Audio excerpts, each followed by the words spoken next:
Does pure imagination start with that whole speech? Close your eyes, hold your breath, count to 3, make a wish. Yeah, do that. Actually, I was going to tell you not to hold your breath, but I guess I was wrong. You got to give me a minute. I don't know how loud that is.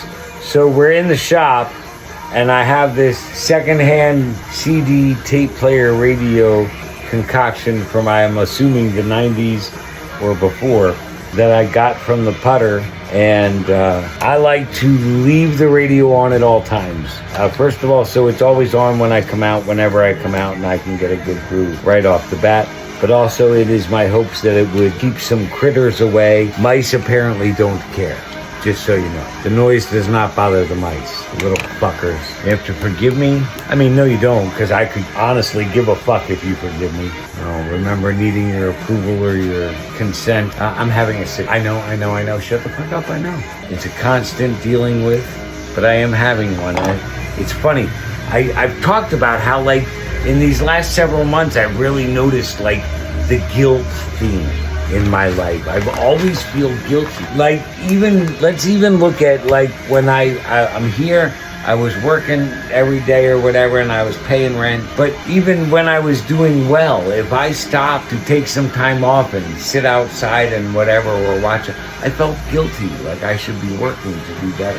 And I noticed after the hospital, like I have been off and on with the trying to quit or whatever. I go through a process. It's just like the exercises. Some days I got it, some days I don't. One day I'll have it all. I don't quit. I don't give up trying. But I wanted one because it's been that kind of an afternoon. This is the next thing I really need to actually, speaking of, get under control, is when I have one at home. Again, I'm doing better, much better with not taking them in the car. But at home, even though they're out here, it's still too easy to come out. 1,000 things to say. Anyway, I noticed after the stroke, I was trying to quit and whatnot, but I was always sneaking about cigarettes. Even recently, when I decided that I'm still on a mission to quit, I'm not making a thing of it. Because, yeah, it causes problems. But here's the thing. I go back to this all the time. Like, you're gonna die anyway. Sooner or later, and you can say, oh, well, but you can live longer. You don't fucking know that.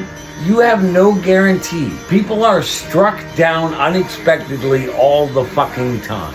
And so something I think about often is I caught a clip of Red Fox. I'm sure somewhere in videos I mentioned this. And he was like 1970s doing some stand-up, and he said, it might have been 80s, mid-80s. He said, everybody's quitting everything.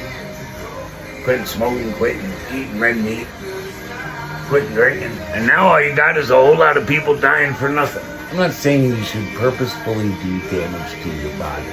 But if you think for 1 second your healthy lifestyle is going to, I'll live longer and I'll be again, you have absolutely, positively no fucking guarantee of that. It's nice that you believe that. Go you. Live that dream. But the truth of the matter is, you don't effing know shit.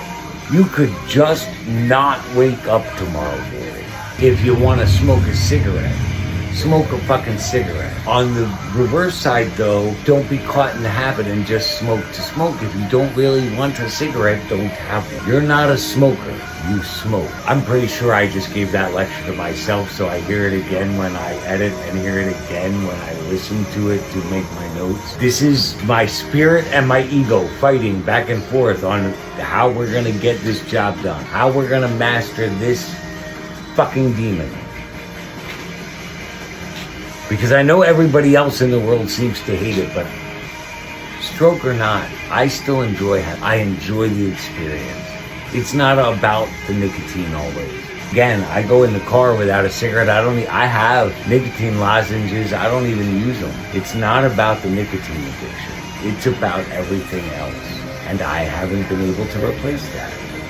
Anyway, come with me and you'll be in a world of pure imagination. I'm gonna head inside. Oh, so I was talking about this radio. I can't turn the volume down. Sometimes I try to turn the volume down and it gets louder. So it is whatever it is, and I'm tired of turning it on and off when I talk to you out here. So right this minute, I did not. I do not own the rights to this music. Really, I would have never guessed.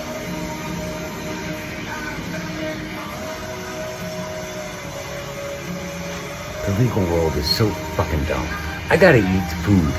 So, I don't know how this video is gonna go, or tonight's gonna go, or tomorrow's gonna go, or anything. And I've pretty much given up. I need to be honest about that. Like, whatever's going on is so way beyond me. And I'm trying so hard to figure out how to navigate myself through it on all levels. You'll notice that old Matthew Hubbard's cupboards look a little bare. That's because they came for photos this morning and we had to clear off all the counters, and I haven't been around since then to put stuff back. So I gotta try to put our life back in order. Like, shit is moving. They were here. It's gonna be live and listed within the next 3 days. And then it's anyone's guess how this goes. And I believe we belong here, even if they don't. Because that's what this is about. I shouldn't have drank before I started talking, because now I'm going to say shit that's going to piss people off. I've been carrying it around. There's way too much weird. It's not that it's happening that is messing with my brain. It's the way they have put it forth and certain attitudes that have gone along with it. And I don't know where any of it is coming from. I don't know what I did to shift their gears, but they have shifted.